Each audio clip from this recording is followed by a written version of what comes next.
Miaravantsika rehetra atao amin'ny Umaga. Androany isika dia hanao tuto kely mikasika ny maquillage de jour sy maquillage de soirée. Ny maquillage ampiasaintsika anio dia maquillage de nuit Mariono, dia maquillage de jour NEC 3. Miaraka koa ny rouge à lèvres sy ny bébé crème ary ny mascara.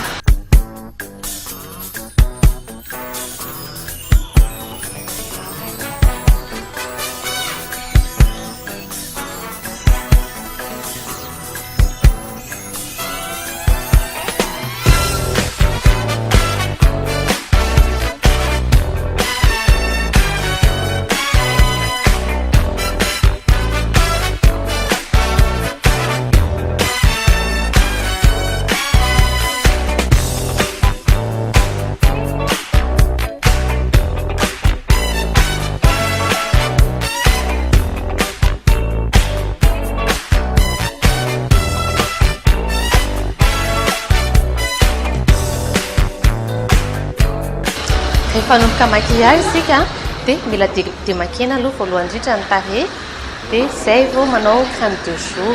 Vita izay dia ampiarahana amin'ny maquillage rehetrarehetra izay tianao atao aminy. Fa rehefa manao maquillage de jour kosa dia tsy atao be dia be zany ny amin'ny para-paupières iny, fa atao soft kelikely izy zany mba ahafahan'izy hoe tsara jerena, mba mihaja kokoa.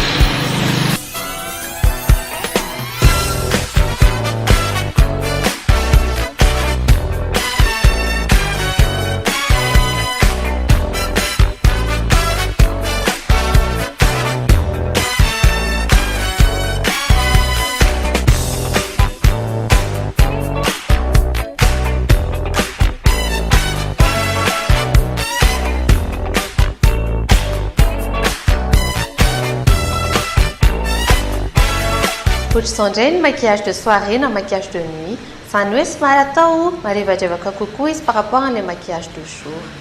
Dia ny lokomena zany mazava ho azy fa somary marevaka kokoa. Tsara marina fa rehefa manao maquillage dia misy style be dia be. Izany hoe ny asany vidiko androany dia maquillage dégradé. Izany hoe somary mangirana ny makany zany somary mematroka. Dia ohatr'izay koa nanaovako an'ny maquillage de jour. Ny lokomena ihany koa efa nazavaiko teo ihany fa somary marevaka koa. Raha toa ka nahalinanao ny fandaharana nasehoanay teo dia aza adino manaraka anay eo amin'ny Umaga.